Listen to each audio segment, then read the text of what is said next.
Louise of Relish Tots here. I just wanted to demonstrate for you now how to do the face detailing on the cat. Now that's going to look a little bit bizarre, but what you can see is I've actually mapped out with these pins what the face is going to look like. So that's one sleepy eye, another sleepy eye, and that'll be the nose. So to start, I'm going to come in on this first pin here at the side, and this is 2 rows down from where the end of the eye is, and then 1, 2, 3. Now you may have placed your ears slightly differently, so using the pins helps you to make sure you've got the even shape before you start working. So here I have some Aran weight black cotton yarn, but you can use any weight that you like. You can use 4-ply or embroidery thread. It really just depends how you want the face to look and how bold. So I'm going to take this pin out here and I'm going to put my yarn needle in, my trusty little pin holder there, and I'm going to bring it out the top into where this pin is here, and those are the corners of the eyes.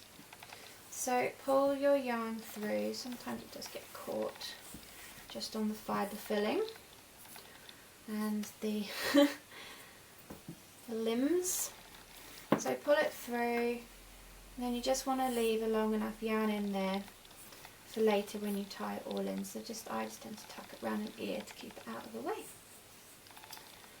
Now what you want to do is bring your yarn back in the first stitch you made and bring it out in your first marking point.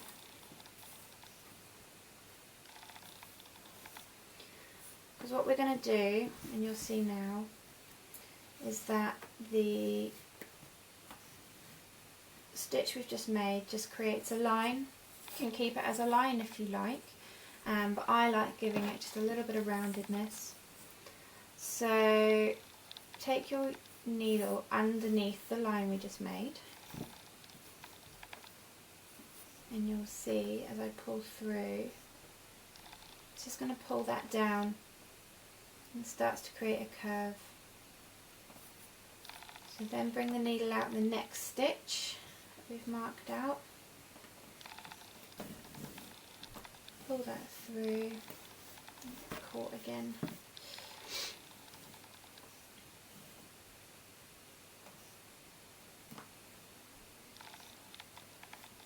And you see it starting to create that curve. Underneath again.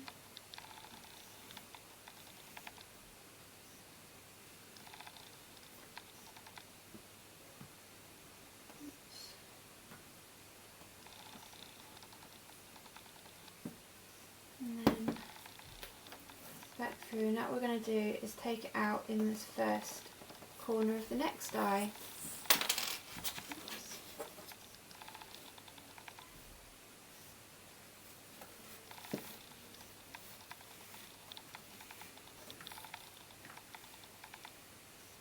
You'll see as we've done that, it's created this curved line here, if you ignore that bit there. So now what we're going to do, that we're starting the next eye, is bring the yarn down into this corner, and then we're just replicating what we've just done. So out through where you've placed the first curve marker, and then just underneath the yarn,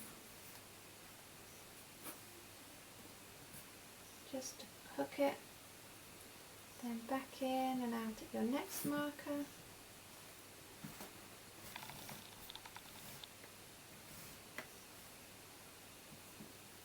and then back under,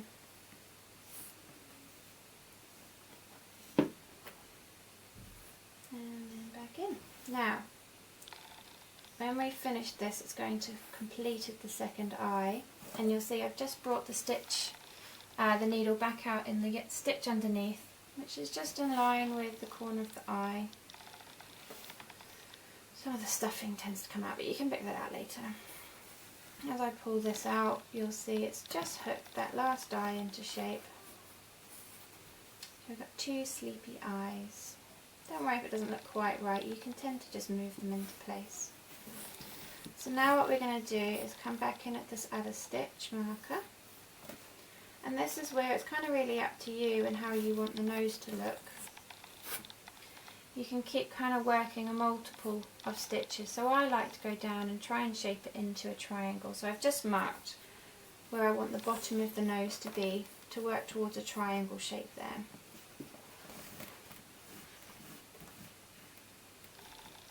One, and you'll see I start kind of working down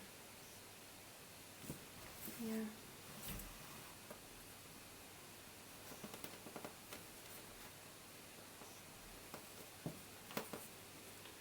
So this might get a bit tricky because you won't be working in the gap of a stitch. You've kind of got to start splitting the stitches as you work your way up.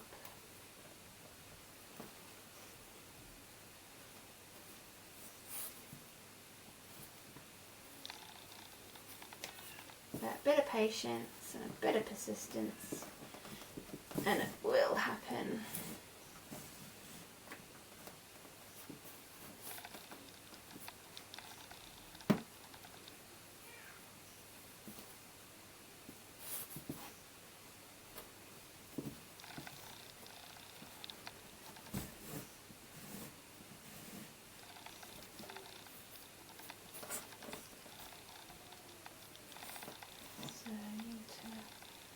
Strayed, I think, a little bit here.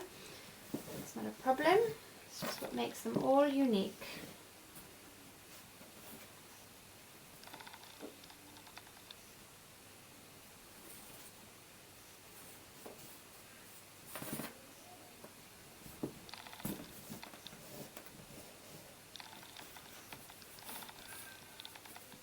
There we go, just starting to work towards the end. So you'll see that I'm just trying to build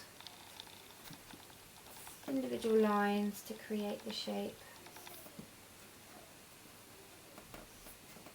Try not to go through that bit there. And then you can just build back up just to fill in any gaps that have appeared as you've come along.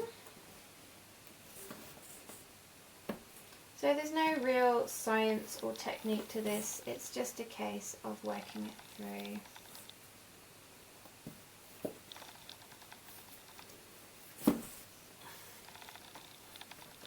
So you can tell if you use slightly thinner weighted yarn, this could take you a while if you really want to keep going. So for the purpose of the demonstration, I'm then going to bring it down underneath and then back out, and then now we're going to create the mouth with a single line coming down from the nose, and then we're going to make the line there, and I'm just going to bring this back up because I can see that I've missed some bits. There we go, bring that in there. And now what we're going to do is bring the needle out, and our very first stitch that we came in, pull that through. Now, I'm going to take this yarn that we started with and tie to a knot, which will help secure everything. And then take our ends back through the body, tight. So it doesn't matter where you want to bring them out.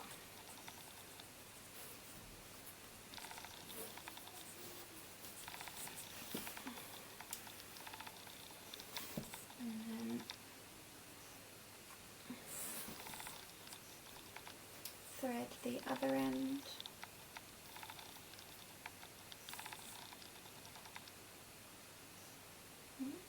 The yarn's decided to split. Okay.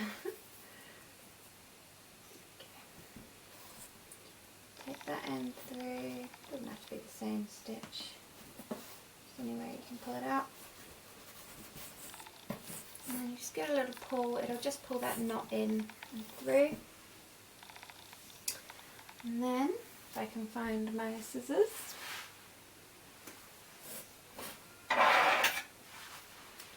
just cut these ends off. And see, if I just squeeze that, they just disappear into the body.